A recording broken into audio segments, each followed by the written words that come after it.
Hi friends, welcome to ராயே Tamil kitchen. கிச்சனில் பார்த்தீங்கன்னா யூஸ்ஃபுல்லான kitchen tips and cooking tricks எல்லாம் சொல்லியிருக்கேன்.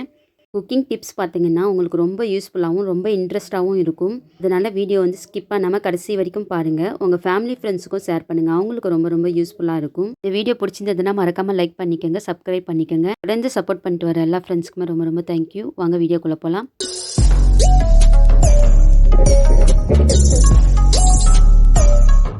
அவங்க ஃபஸ்ட்டு டிப்ஸ் என்னென்னு பார்க்கலாம்.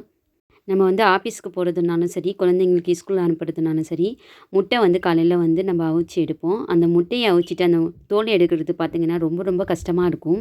சம்டைம் புது முட்டையாக இருந்ததுன்னா தோல் வந்து அந்த சதையோடு பேத்துக்கிட்டு வரும். நம்மளுக்கு அதுவே ரொம்ப கஷ்டமாக இருக்கும். அதனால் நீங்கள் இந்த மாதிரி ஐஸ் கட்டி இருந்ததுன்னா அந்த ஐஸ் கட்டி எடுத்து நீங்கள் இந்த முட்டையில் போட்டுட்டு அந்த முட்டையை லைட்டாக குலுக்கிட்டு ஒரே ஒரு மூடி எடுத்து போட்டு நீங்கள் மூடிட்டு அதை வந்து நீங்கள் லைட்டாக 4 தட்டு தட்டி பாருங்களேன். அந்த முட்டை தோல் வந்து ரொம்ப ஈஸியாக வந்து நம்மளுக்கு உரிச்சு வந்துடும். கண்டு முட்டைத்தோல் ஆட்டோமேட்டிக்காக வரும். உங்களுக்கு ரொம்ப ரொம்ப ஈஸியாக இருக்கும். நீங்கள் இந்த டிப்ஸை வந்து ட்ரை பண்ணி பாருங்கள். நிறைய ஐஸ் கட்டி போடணுன்ட்டு இல்லை, நீங்கள் கொஞ்சமாக போட்டுட்டு நீங்கள் முட்டை எத்தனை முட்டை இருக்கோ அத்தனை முட்டையை தட்டி பாருங்களேன். ரொம்ப ஈஸியாக வரும்.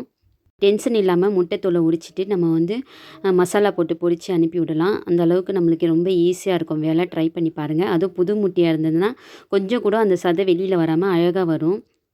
இதனால் நம்ம முட்டை வந்து வீணாக போகாமல் இருக்கும். இந்த டிப்ஸ் வந்து ரொம்ப யூஸ்ஃபுல்லாக இருக்கும். ட்ரை பண்ணுங்கள். வாங்க நெக்ஸ்ட்டு ஒரு டிப்ஸ் போகலாம். உங்கள் ஃப்ரெண்ட்ஸ், 2வது டிப்ஸ் என்னென்னு பார்க்கலாம். இந்த டிப்ஸு பார்த்தீங்கன்னா உங்கள் கேஸ் மிச்சமாக்கக்கூடிய ஒரு சூப்பரான ஒரு டிப்ஸு தான். நீங்கள் கொண்டைக்கடலை இருந்தாலும் சரி, நம்ம வந்து வேர்க்கடலை இருந்தாலும் சரி, அதை நம்ம அவிக்கிறதுக்கு வந்து ரொம்ப டைம் எடுக்கும். அதை நம்ம குக்கரில் போட்டு நான் ஒரு 6, 7 விசில் விடுவோம். இல்லைன்னா 4 விசிலாச்சும் விட்டால் தான் அது வந்து குக்காகி வரும். அந்த மாதிரி ரொம்ப லேட்டாக குக் ஆகிறதுக்கான பொருளுக்கெல்லாம் வந்து நான் சூப்பரான டிப்ஸு சொல்கிறேன். இது வந்து 3 விசில் இல்லை 2 விசிலில் உங்களுக்கு பசை மாதிரி வெந்து வந்துடும். இந்த டிப்ஸை வந்து நீங்கள் ஃபாலோ பண்ணி பாருங்கள். இந்த டிப்ஸு உங்களுக்கு பெரும்பாலும் நிறைய பேருக்கு தெரியாமல் இருக்கும். ட்ரை பண்ணி பாருங்கள். குக்கரில் வேக வைக்க போகிறீங்கன்னா அதை சேர்த்துக்கோங்க. கொண்டைக்கடலையோ வேர்க்கடலையோ சேர்த்துட்டு அதில் தேவையான உப்பையும் நான் ஆட் பண்ணிக்கிட்டேன். இப்போ நம்ம இதில் வந்து சுண்ணாம்பு தான் ஆட் பண்ண போகிறோம். நம்ம வெத்தலை பாக்கில் வச்சு சாப்பிடக்கூடிய அந்த சுண்ணாம்பு தான். அந்த சுண்ணாம்பை வந்து கொஞ்சமாக எடுத்துக்கோங்க. எடுத்து அதை இந்த தண்ணியில் வந்து நல்லா கலக்கி விட்டுட்டு இப்போ நீங்கள் வந்து விசில் விட்டு பாருங்களேன். 2 விசிலில் வந்து பசை மாதிரி வெந்து வந்துடும். இந்த சுண்ணாம்பு பார்த்தீங்கன்னா உடம்புக்கு ஒன்றும் கெடுதி இல்லை. இது உடம்புக்கு நல்லது தான். அந்த காலத்தில் எல்லாருமே வெத்தலை பாக்கில் வச்சு சாப்பிடுவாங்க. அதனால் நம்ம இதை வந்து கலந்து சாப்பிட்றதுல ஒன்றுமே ஆகாது.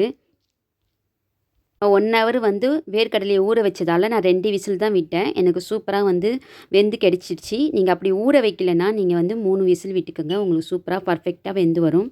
வேர்க்கடலைக்கு மட்டும் யூஸ் பண்ணிக்க தேவையில்லை இந்த மெத்தடை. நீங்கள் வந்து கொண்டைக்கடலை, பட்டாணி எல்லாத்துக்குமே இந்த மெத்தடை ட்ரை பண்ணி பாருங்கள். உங்களுக்கு ரொம்ப ரொம்ப யூஸ்ஃபுல்லாக இருக்கும். கேஸ் மிச்சப்படுத்துறதுக்கு சூப்பரான ஒரு டிப்ஸாக இருக்கும். ட்ரை பண்ணி பாருங்கள். வாங்க நெக்ஸ்ட் ஒரு டிப்ஸ் போகலாம். சாதத்துக்கு அடுத்தபடி சப்பாத்தியை தான் அதிகமாக சாப்பிட்றோம். வெயிட்லெஸ்ஸுக்காக வேண்டியும் சுகரை வந்து குறைக்கிறதுக்காக வேண்டியும் சப்பாத்தியை வந்து எல்லாருமே அதிகமாக எடுத்துக்கிறாங்க. இந்த சப்பாத்தியை நம்ம எப்படி ஈஸியாக சுலபமாக செய்யலான்னு பார்க்க போகிறோம். கேஸ் எல்லாம் எப்படி மிச்சப்படுத்தலான்னு பார்க்க போகிறோம். 2 மெத்தடில் வந்து ட்ரை பண்ணியிருக்கிறேன். வீடியோவை ஸ்கிப் பண்ணாமல் கடைசி வரைக்கும் பாருங்கள். முக்கியமாக சப்பாத்தி மாவு பிசைறதுக்கு எல்லாருமே ரொம்ப கஷ்டப்படுவாங்க. இந்த சப்பாத்தி மாவை எப்படி ஈஸியாக மிக்சியில் பிசையலான்னு தான் பார்க்க போகிறோம். அது எப்படின்னு வீடியோ ஸ்கிப் பண்ணாமல் பாருங்கள். இந்த மாதிரி நம்ம மிக்ஸி ஜார் எடுத்துக்கலாம். அதில் மிக்ஸிலேயே எது பெரிய ஜாராக இருக்கோ அதை எடுத்துக்கலாம். அதில் வந்து நான் வந்து பட்டர் ஆட் பண்ணிக்கிறேன். பட்டர் வந்து உடம்புக்கு ரொம்ப நல்லது. வெண்ணெய் உங்களுக்கு வந்து வெண்ணெய் இல்லை அப்படின்னா நீங்கள் எண்ணெயும் ஆட் பண்ணிக்கோங்க. நான் கொஞ்சம் அதிகமாகவே பட்டர் ஆட் பண்ணிக்கிறேன். பிள்ளைங்களுக்கு கொடுக்குறதால ஹெல்த்திக்காக நான் ஆட் பண்ணுறேன். அது கூடவே வந்து 2 கப்பு வந்து கோதுமை மாவு ஆட் பண்ணிக்கிறேன். எந்த அளவுக்கு உங்கள் ஃபேமிலிக்கு வேணுமோ அந்த அளவுக்கு மாவு ஆட் பண்ணிக்கோங்க. தேவையான உப்பு ஆட் பண்ணிக்கிறேன். எந்த அளவுக்கு உங்களுக்கு டேஸ்ட்டு பிடிக்குமோ அந்த அளவுக்கு ஆட் பண்ணிக்கோங்க. நம்ம இதில் வந்து கொஞ்சம் வெதுப்பான தண்ணி ஆட் பண்ணுறோம். கொஞ்சம் சூடாக இருக்கணும். ரொம்ப கொதிக்கக்கூடாது. சூடான தண்ணி. இதுக்கு சூடான தண்ணி ஆட் பண்ணுறோம் அப்படின்னு பார்த்தீங்கன்னா நல்ல சாஃப்டாகவும் சப்பாத்தி கிடைக்கும். அதே சமயத்தில் நல்லா டேஸ்டியாக இருக்கும். நீங்கள் ஒரு 1/2 ஹவர் சப்பாத்தி மாவை வைக்கணுன்ற அவசியமே இருக்காது. இன்ஸ்டண்ட்டாக நம்ம உடனே வந்து செஞ்சு கொடுத்துடலாம். இப்போ நான் வந்து தேவையான தண்ணி ஆட் பண்ணிவிட்டு பல்ஸு தான் விடணும், அடிச்சிடக்கூடாது. பல்ஸு வந்து ஒரு 4 பல்ஸு விட்டுக்கிறேன். 4 பல்ஸு விட்டுட்டு நான் உங்களுக்கு காட்டுறேன் பாருங்கள். கொஞ்சம் வந்து மிக்ஸி ஆடுற மாதிரி தான் இருக்கும். ஆனால் பயப்பட தேவையில்ல, ஒன்றுமே ஆகாது. பல்ஸ் விட்டுட்டா போதும். இப்போ பல்ஸ் விட்டுட்டு வந்துட்டேன். நான் 1 கப்பு தான் தண்ணி ஆட் பண்ணிக்கிறேன். இப்போ இன்னொரு 1/2 கப்பு ஆட் பண்ணணும். இதுக்கு எனக்கு 1½ கப்பு தண்ணி தேவைப்படுது. தண்ணி அளவு வந்து உங்கள் மாவுக்கு தகுந்த மாதிரி பார்த்து சேர்த்துக்கோங்க.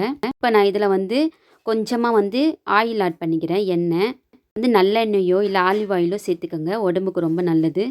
டேஸ்ட்டு வந்து ரொம்ப நல்லாயிருக்கும். பிள்ளைங்களும் விருப்பமாக சப்பாத்தி சாப்பிடுவாங்க. ரொட்டி பதம் வர வரைக்கும் நீங்கள் ஒரு 4 பல்ஸ் விட்டுட்டு பாருங்கள். கரெக்டான பதம் வந்துடும். பல்ஸ் மட்டும் தான் விடணும். மிக்ஸி வந்து அரைச்சிடக்கூடாது. அப்புறம் நான் பல்ஸ் விட்டுட்டு காட்டுறேன் பாருங்கள். சூப்பராக வந்து எனக்கு ட்ரை பண்ண அழகாக வந்தது.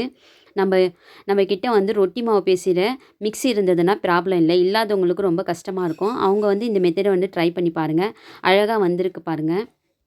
இப்போ நம்ம இதை எடுத்துட்டு கொஞ்சம் லைட்டாக வந்து நல்லா பிசைஞ்சு கொடுத்தோம்னா நல்லா சூப்பராக மாவு சாஃப்டாக வந்துடும். மிக்ஸியில் பாருங்கள் கொஞ்சம் கூட ஒட்டலை. நான் எண்ணெயும் ஆட் பண்ணதால் எனக்கு கொஞ்சம் கூட ஒட்டவே இல்லை மிக்ஸியில். நிறைய பேர் மிக்ஸியை வேறு கழுவுறது பெரிய வேலைன்னு நினைப்பாங்க. ஆனால் இது பாருங்கள் கழுவுறதுக்கே வேலை இல்லை. ரொம்ப ஈஸியாக வந்துடுச்சு. அப்படியும் உங்களுக்கு கொஞ்சம் ஒட்டி இருந்ததுன்னா நீங்கள் லைட்டாக மாவு போட்டு எடுத்துடுங்க. ஈஸியாக வந்துடும். இப்போ நான் நல்லா பிசைஞ்சிக்கிறேன். இப்போ நம்ம பிசைஞ்சிட்டோம்னா கரெக்டான பதத்துக்கு ரொட்டி வந்துடும். இப்போ ரொட்டி செய்கிறதுக்கு முன்னாடி இன்னொரு டிப்ஸு சொல்கிறேன் பாருங்க. இந்த மாதிரி மரக்கட்டையில் வந்து ரொட்டி போட்டோம்னா அது ஒட்டிக்கிட்டு நம்மளுக்கு ரொம்ப கஷ்டப்படுத்தும். அந்த மாதிரி மரக்கட்டையை நம்ம கழுவிட்டு துடைச்சிட்டு இந்த மாதிரி லைட்டாக வந்து அனலில் காட்டிக்கங்க. அனலில் தான் லைட்டாக காட்டணும் தூரமாக வச்சு. இந்த மாதிரி காட்டிட்டு நீங்கள் அதுக்கப்புறம் ரொட்டி செஞ்சிங்கன்னா அது ஒட்டாமல் வரும். இந்த எண்ணெய் தேய்ச்சிக்கலாமே அப்படின்னு நினைப்பீங்க. நீங்கள் எண்ணெய் தேய்ச்சாலும் சம்டைம் ஒட்டும். இந்த மாதிரி நீங்கள் காட்டிக்கிட்டிங்கன்னா உங்களுக்கு ரொம்ப ஈஸியாக இருக்கும். இந்த டிப்ஸையும் ட்ரை பண்ணி பாருங்கள். நம்ம ஒன்றா மாவு வந்து உருண்டை போட்டோம்னா டைம் எடுக்கும். நம்ம ஈஸியாக எப்படி உருண்டை போடலாம் அப்படின்னு பார்த்தீங்கன்னா, நம்மளுக்கு ஒரு சைஸ் வேணும்ல, அந்த சைஸ் எப்படி போடலாம் பார்த்தீங்கன்னா, இந்த மாதிரி நல்லா உருட்டிக்கங்க மாவை எடுத்து ஒரு குறிப்பிட்ட அளவு. கத்தியால் வந்து கட்டமாக வெட்டி எடுத்துக்கோங்க. அதுக்கப்புறம் நீங்கள் உருண்டை போட்டு பாருங்களேன், செம்ம ஈஸியாக இருக்கும். இப்படி உருண்டை போட்டு வச்சுட்டா சில பேருக்கு ஒட்டிக்கிட்டு வரும். அந்த மாதிரி ஒட்டாமல் இருக்கிறதுக்கு இந்த மாதிரி எண்ணெய் தேய்ச்சிக்கோங்க. இல்லைனா மாவு போட்டு கூட நீங்கள் மேலே போட்டு பெரட்டி வச்சிங்கன்னா ஒட்டாமல் இருக்கும். நீண்ட நேரம் நம்ம வச்சுட்டு போனால் கூட ஒன்றுமே ஆகாது. இதையும் ட்ரை பண்ணிக்கோங்க. இது மாதிரி பரோட்டாக்கு போடுற மாதிரி நல்லா வந்து ஷேப் பண்ணி எடுத்துக்கோங்க. அழகாக வரும் ஷேப்பு. ஒரே சைஸில் இருக்கும் ரொட்டி. ட்ரை பண்ணுங்கள்.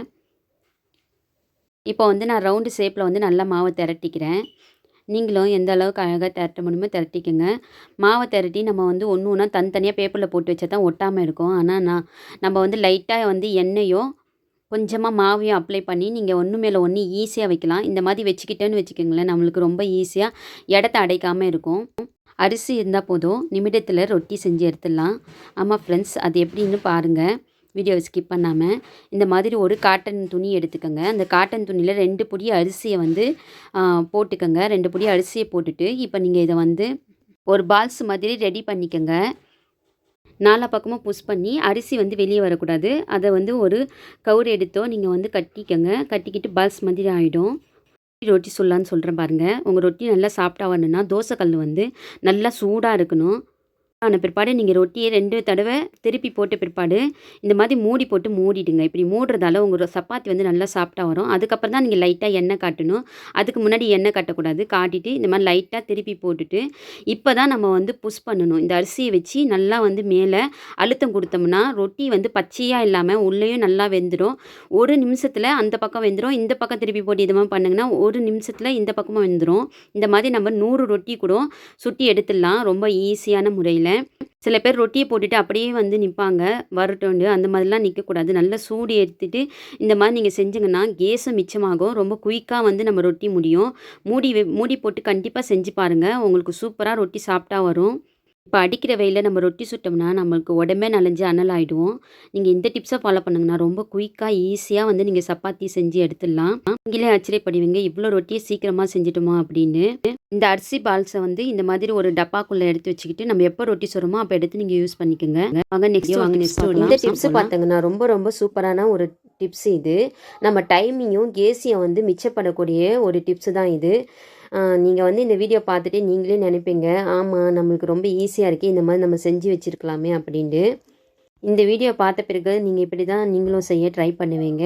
ஏன்னா இது உங்கள் டைமிங் வந்து கண்டிப்பாக நம்மளுக்கு வந்து சேவ் பண்ணி கொடுக்கும். நான் சொல்கிற இந்த மெத்தேடு வந்து நம்ம எப்பவும் போல் வந்து சப்பாத்திக்கு வந்து மாவு பிசைஞ்சிக்கலாம். மாவு பிசைஞ்சிக்கிட்டு நம்ம எப்போ ஃப்ரீயாக இருக்கிறோமோ பிள்ளைங்கள்லாம் ஸ்கூல் போயிடுறாங்களோ அந்த மாதிரி நேரத்தில் நம்ம வந்து இந்த மாதிரி ரொட்டியை வந்து செஞ்சு வச்சுக்கிட்டோம்னா நம்மளுக்கு ரொம்ப ஈஸியாக இருக்கும். நான் செய்கிற மாதிரி நீங்களும் செஞ்சு வச்சுக்கோங்க. இந்த மாதிரி மாவு வந்து ஒன்றுக்குள்ளே ஒன்று ஒட்டாமல் இருக்கணும்னா இந்த மாதிரி கொஞ்சமாக மாவு போட்டு எல்லா உருண்டையிலையும் படுற மாதிரி பரட்டி வச்சுக்கிட்டோங்கன்னா உங்களுக்கு மாவு வந்து ஒட்டவே ஒட்டாது. டீ வந்து திரட்டிக்கங்க. பாருங்கள் ப்ரெஸ்லேயே லைட்டாக வந்து நான் அடிக்கிறேன். எண்ணெய் அடிச்சுட்டு இந்த மாதிரி மாவு வந்து போட்டுக்கிறேன். மேலே போட்டு இப்படி நம்ம வச்சா தான் நம்ம ஒன்று மேலே ஒன்று ஈஸியாக வச்சுக்கலாம். இல்லைனா எல்லா இடத்துலையும் பருத்தி வைக்கணும். அப்படி இல்லைனா நியூஸ் பேப்பரில் வைக்கணும். நியூஸ் பேப்பரில் வைக்கிறத விட நம்ம இந்த மாதிரி சுத்தமாக வச்சுக்கிறது நம்மளுக்கு பெஸ்ட்டு. தடவி இந்த மாதிரி மாவு போட்டு எல்லா மாவையும் திரட்டி வச்சுக்கோங்க. இப்போ நம்ம வந்து திரட்டின பிற்பாடு நம்ம அடுப்பு ஆன் பண்ணி தோசைக்கல்லை வந்து நல்லா சூடு ஏற்றிக்கணும். சூடு ஏற்றிக்கிட்டு ரொட்டியை எடுத்து போட்டு ஒரு செகண்ட்ஸ் இப்படியும் இன்னொரு செகண்ட்ஸ் இப்படியும் விட்டோம்னா அந்த கலர் சேஞ்ச் ஆகும்ல, அதுக்கப்புறம் நீங்கள் விடவக்கூடாது, பட்டுன்னு எடுத்துடணும். இந்த மாதிரி நம்ம செய்கிறதுக்கு 10 நிமிஷத்தில் 20 ரொட்டி நம்ம வந்து போட்டு எடுத்துடலாம். தோசைக்கல் மட்டும் நல்லா சூடாக வச்சுக்கோங்க. பட்டு நீங்கள் போட்டு இதை எடுத்துக்கோங்க. இவ்வளோ தான். நம்ம ஃப்ரீயாக இருக்கிற நேரத்தில் ரொட்டியை உருட்டி இந்த மாதிரி நம்ம எடுத்துக்கிட்டோம்னா நம்மளுக்கு வந்து ரொம்ப ரொம்ப இது யூஸ்ஃபுல்லாக இருக்கும். இதை எப்படி நம்ம வந்து சேவ் பண்ணி ஃப்ரிட்ஜில் வைக்கலாம் அப்படின்றதையும் நான் சொல்கிறேன். இந்த மாதிரி நீங்கள் செஞ்சு வச்சுக்கிட்டிங்கன்னா உங்களுக்கு இன்றைக்கி வேணாண்டா கூட நீங்கள் 5 நாள் 6 நாள் சென்று கூட எடுத்துக்கலாம். என்றைக்கு நம்மளுக்கு சப்பாத்தி செய்யணும்னு நினைக்கிறவங்களோ இல்லை காலை டைமில் வந்து பிஸியாக இருக்கிற நேரத்தில் உங்களால் மாவு பிஞ்சு செய்ய முடியாது, அந்த மாதிரி நேரத்தில் நீங்கள் 2 சப்பாத்தி எடுத்து யூஸ் பண்ணிக்கலாம். வேணுன்றவங்க டயட்டில் இருக்கணும்னு நினைக்கிறவங்க இல்லை சுகர் இருக்குன்னு நினைக்கிறவங்களுக்கு அடிக்கடி செய்ய முடியாதுல்ல, அவங்களுக்கு இது ரொம்ப யூஸ்ஃபுல்லாக இருக்கும், ரொம்ப பயனுள்ளதாக இருக்கும். அதனால் நீங்கள் இப்படி செஞ்சுக்கோங்க. இப்போ வந்து நம்ம ஒரு பிளேட்டில் வந்து நான் வச்சு நல்லா ரேப் போட்டு சுற்றிக்கிறேன்.